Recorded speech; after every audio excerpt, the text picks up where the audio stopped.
Hello, beautiful people. I hope all is well. I hope all is well. I am sick. I don't know if it's common cold sick. I don't know if it's allergies. My whole house is sick. So I'm going to say that it's sick. So we are going to get in and get out. I am a woman of my word. So I am here. I am present. I am doing the best job I can under these circumstances. But however, we are still going to get in and get out for this week's live Q&A. My name is Alison, certified dating and relationship coach, and I primarily work with busy professional women to move them from being frustrated with dating to being in healthy, happy, committed relationships, engaged, and married. And I have all of the testimonials here on YouTube as well as on my Instagram and my TikTok. I actually just posted a testimonial today for one of my clients who literally just ended my coaching program, and she is dating the best guy that she's dated so far in life, and they are going towards exclusivity. So this is what I do, okay? Every Wednesday, I do this live Q&A where I answer questions for you around dating and relationships. You can submit those questions to me on Instagram, so make sure you follow me at Align with Alison, or you can join me live here on YouTube, 5 p.m. Eastern every Wednesday, and you can drop your questions right in the comments, and I'll be sure to answer them. So the first two questions I have comes from Instagram land, or three come from Instagram land. So I want to go ahead and answer them for you guys. Now, y'all started getting smart, and instead of fitting your question inside of the box on Instagram, you started sending me pictures. But now the question is, how the hell do I open these pictures? So now this is the struggle. All right, so I'm not going to go with that one. I'm going to go with the one that put it right in the box. So I lied to my boyfriend and apologized. He is being super mean. What should I do? I lied to my boyfriend and apologized. He's being super mean. What should I do? So this did not have enough context. Normally, I do not send a response via DM just because this is the time to do that kind of work. However, I wouldn't be able to answer the question based on the very limited information I had. So I asked, what was the lie? So she said, I lied about having his keys to his place. He was out of town and his mom asked me to check the mail. I did, and I decorated the apartment as a welcome back. I forgot to give the keys back to his mom. She told me not to tell him I had the keys because last time he blew up about it. He asked me about the keys, and I lied. I said I only had the mailbox key in fear of him blowing up again, even though we're in a different space. So I asked some more questions because I still needed clarity, because to me this sounded silly and ridiculous. One, why did he blow up about it? Why did you get yourself involved in this lie again? So I said, tell me more about the blow up. She said, he felt betrayed by his mom that she gave me the keys, even though we weren't together. This is before, and we were still dealing with one another. He stopped speaking to me for 2 months and didn't speak to his mom for the same amount of time. He said I was sneaky and went rambling through his place, which I didn't. This time around, he called me sneaky and a liar. Expressed how he wants a future with me, but I keep betraying him. Why did I lie about the keys, in which I shouldn't have lied? And now he doesn't trust me. So I probably have an unpopular opinion. Please let me know in the comments. Please let me know your thoughts. I think that he's being dramatic. I think that he's being ridiculous. Yes, you shouldn't have lied, but yes, there's also degrees of lies. The reason why you lied about it is because of how outrageously he behaved the first time. And what did he do? He behaved outrageously the second time. So actually, he proved your point as to why you lied. If we could take a step back, let me tell you this. I would have told the mother no in the first place. I would have said, hey, Ma, I understand you want me to check the mail. He has some important mail coming in. It's tax season. I understand he has some packages. I don't want to touch the keys. The last time I took the keys, it was a whole problem. I don't want no key drama. You check it. Love you. Bye. So what I would have done is I would have never even gotten involved. Now, of course, they say that hindsight is 2020. However, I wouldn't have gotten involved in this key thing. You know, he's sensitive about the keys, and we'll talk about some reasons why he's so damn sensitive about the keys in a moment. But we're talking about how you could have corrected this mistake, right? For those who are just coming in, I just read a scenario of a boyfriend being upset with a girlfriend because she had his keys. The mother gave her his keys when he was on vacation to check the mail. He asked her if she had it. She said no. He blew up about it, called her sneaky and a liar. So should you have lied? No. Should you have even taken the keys, knowing that he's sensitive about keys? No. So yes, you're obviously wrong. However, I do think that his reaction is over the top. And I have to say, I want to know, is he this sensitive about all the things that he owns? I find that when people are hypersensitive about their keys and about their phone, is because they have something to hide. It's because they have something to hide. Why are we so sensitive about the keys? Are we afraid that you're going to make a copy of the keys and then be able to walk in whenever you want to, and he has women that's in and out the house? Same thing with the phone. Why are you so sensitive about the phone? Are you concerned that you have things in the phone that you need to hide? I think that his reaction is over the top. Should you have lied? No. Should you have taken the keys from the mom in the first place when you know how he behaves about keys? No. But his reaction is ridiculous and over the top. And I actually would push, why are you so sensitive about the keys? You're not sensitive when I have your other stuff that's your personal property. So why are you so sensitive about this? That is very suspicious to me. And I think that his reaction of calling you a liar and sneaky is over the top. Also, I just want to leave on this final note. I do think that men are notorious for, some men are notorious for dangling this carrot of, I see a future with you. You could be my wife. I see you as my child's mom, but, right? Like this dangle of, but you messed up and this is what you did wrong and you shouldn't have done this. And we could have if you just did it. It's a pair of damn keys. It's just not that serious. Some might say, oh, it's representative of the fact that she can lie. We all lie. Even the most devout Christians, Muslims, and Jews lie. You lie with a smile. You lie to save people's feelings. You lie to avoid conflict. So I think that he's overreacting, and I would want more information as to why he's so sensitive about the keys. I think it's over the top and ridiculous. To be honest, I think that he's guilt tripping you for something else. Okay? All right. Now, let me see if I can figure out how to open these other things. See, I never told y'all to send me no pictures. So she said, I'm in the live. Please pick my question. I wish I could. You sent it to me as a photo, and I don't know how to open it. Y'all trying to be extra fancy. I want to show this to y'all without showing y'all people's names. So this is what it looks like. It's a photo. I'm covering her face or her photo. And I don't know how to open it, so I can't see it. Let me screenshot it. And next time, put the question in the box, please, as directed. Not as a photo. Okay. I have a guy friend who used to be friends. Okay, let's start over. I have a guy friend I used to be friends with benefits with. Okay, that's why it's two widths in there.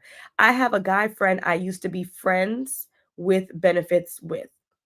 He wanted the relationship to be romantic, but I couldn't see that due to him having 6 kids. He checked off some of my boxes. He did treat me good, but my mind couldn't accept the 6 kids. Did I pass up on a good man? Am I stupid for allowing his 6 kids to block my view of him and the relationship? Okay, so in summary, she's asking us, should she give a guy who seems like a good guy who treats her well a chance, who has 6 children? I have a couple of questions. Number one, you said that he checks off some of the boxes.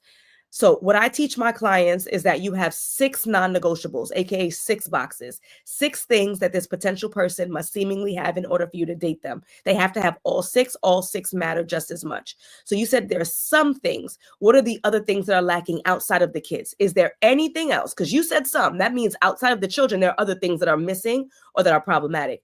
If there are other things that are missing or problematic, we don't need to focus on whether or not you're asking for too much by dating a guy with 6 kids. We need to focus on the fact he doesn't have the other bare requirements that you have for the guy that you're with.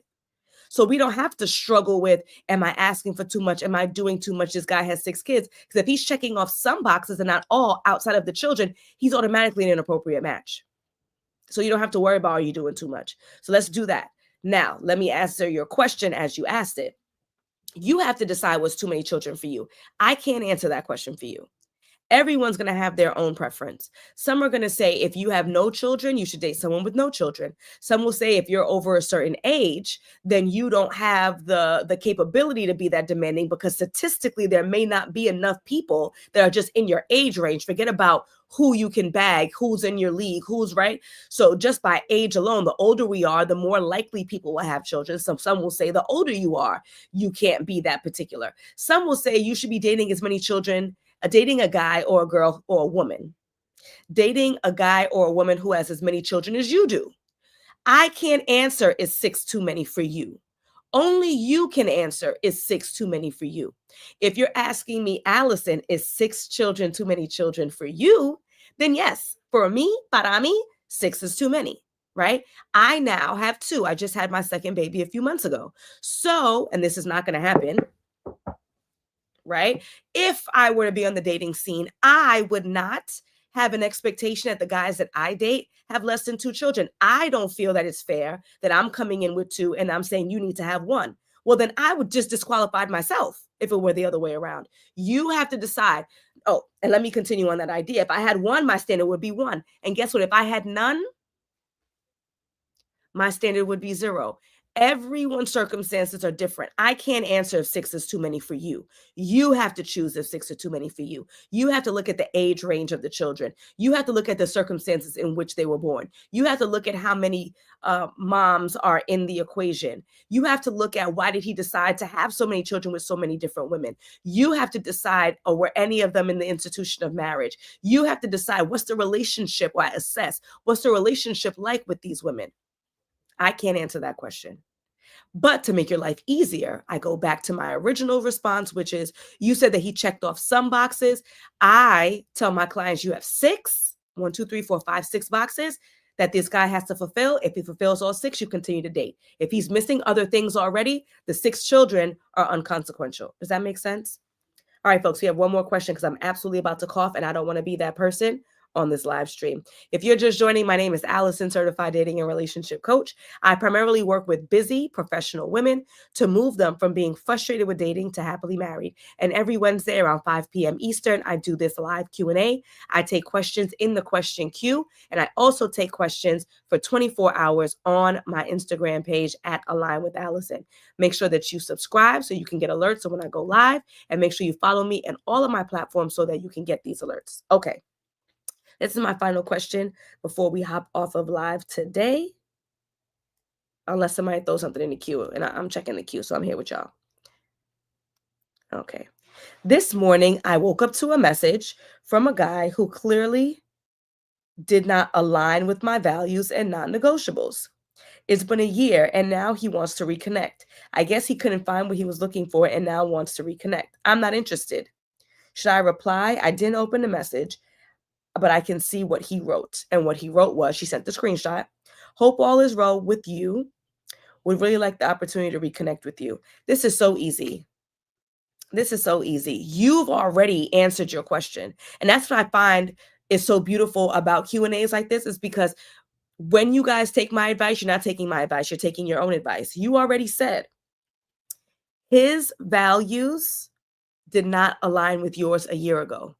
So unless something changed with your values between last year and this year, or something changed with his values between last year and this year, then there's nothing else to talk about. Now, depending on what those values are, perhaps they could have changed, and perhaps you feel like entertaining a conversation to see if it changed. Perhaps you feel like asking questions to see if the behavior changed. Perhaps you feel like paying attention to behaviors to see if whatever that thing that was out of alignment has changed. Perhaps.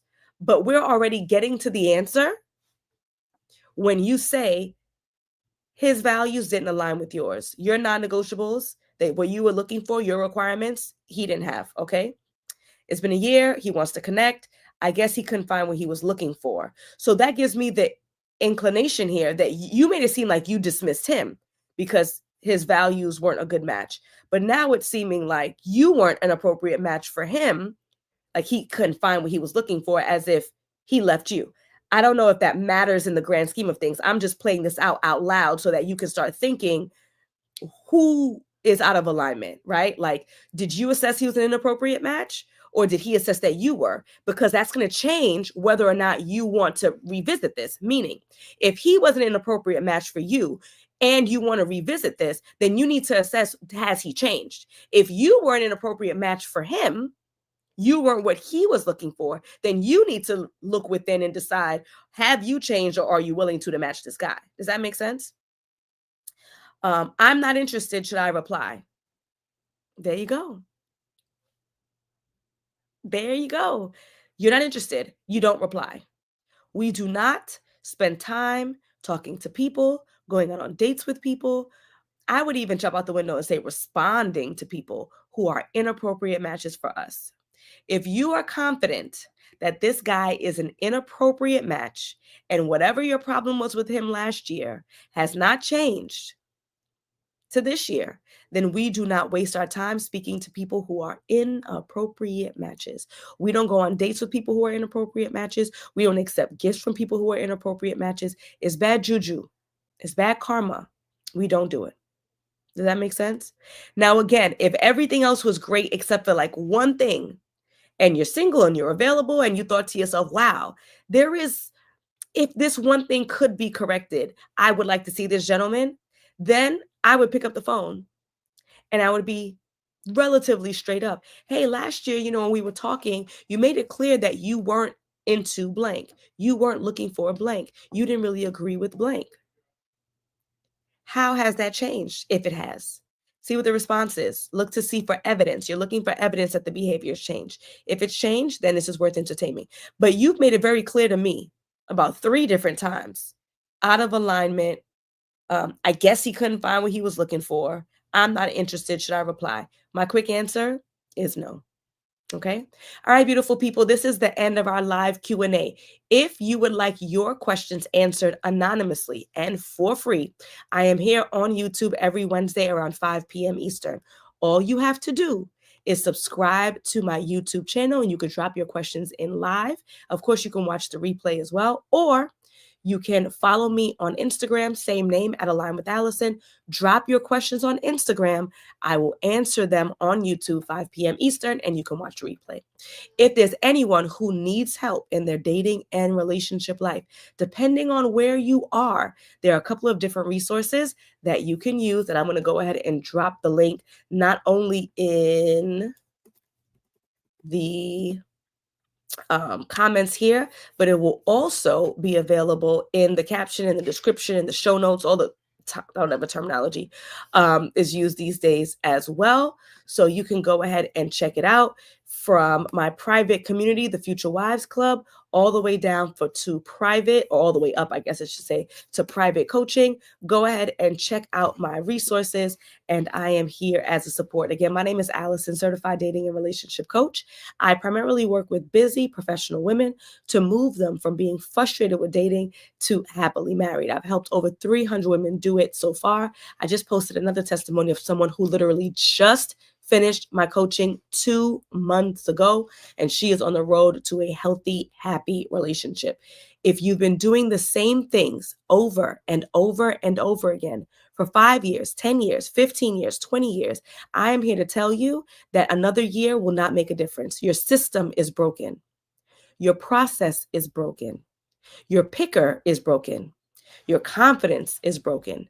Something isn't right in the system and it needs correction. And it's time to do something different to get a different result. So go ahead, click the link, and I will connect with you as quickly as possible to figure out which service is the best one for you so you can finally transform your love life.